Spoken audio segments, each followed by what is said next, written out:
Moin, I'm Catherine and today I'm in bed with my favorite books of the month of May, and I'm very happy that I've almost managed to catch up on my wrap-ups. In May I've read and listened to 7 books, which is my year's lowest set of books, I think. But I was at L Beach Festival. I'm going to link the playlist to the L Beach Festival in the corner. You can check that out.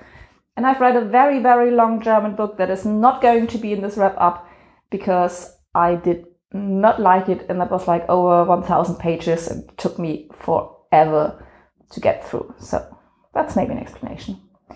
But let's get to the few very good books I've read in May. So at the beginning of May, I was still on my LGBTQ plus reading binge. I did a whole video about some favorite LGBTQ plus reads that I'm going to link in the corner as always. So I've listened to You Know Me Well by Nina LaCour and David Levithan. It's about a lesbian girl and a gay guy who befriend each other. And I like the concept of that the story is mostly about their friendship and what they learn about themselves. I sometimes didn't quite buy their wisdom for that they are teenagers or like at the end of high school. But otherwise, very nice characters, nice story, how they're trying to figure stuff out and be true to themselves. So it's something between 3 and 4 stars.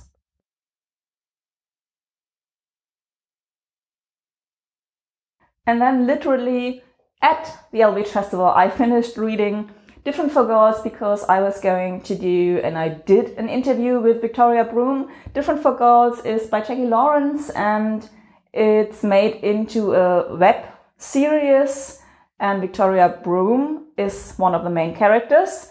And I did an interview with Victoria Broom and a book talk about Different for Girls, so I'm just going to link that in the corner. I gave it 3 stars and why you will learn in the book talk.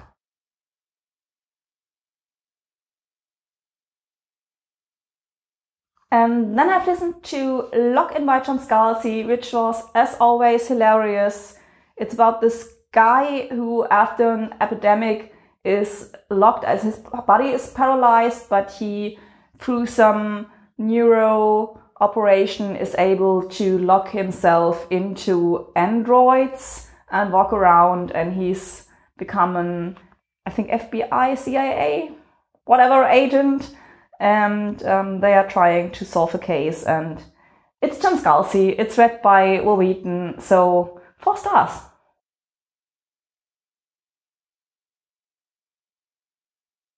And the last book I've read in May is This Song's Not For You by Nowlin. There's an asexual character in the story, and it's a poly story, and I thought it was super amazing that there is a young adult novel out there with those topics. At some points I thought it was a little bit in your face how they're trying to figure stuff out, but it's a YA story, so that was okay.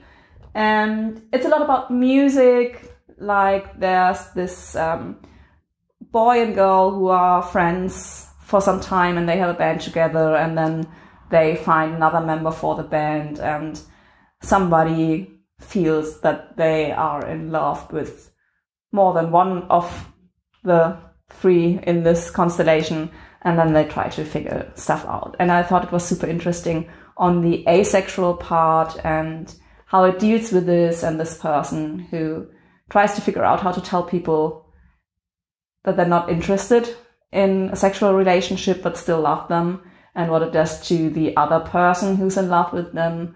So yeah, 4 out of 5 stars, super interesting.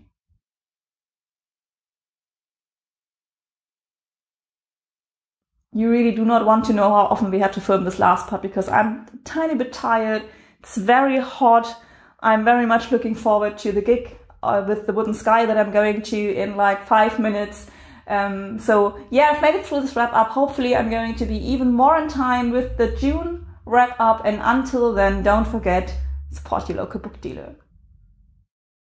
Hi, I'm in bed with Jacquie. Today, as we just talked about you at the Reeperbahn Festival, today we are talking about a book. I love that. It's Ready Player One by Ernest Cline.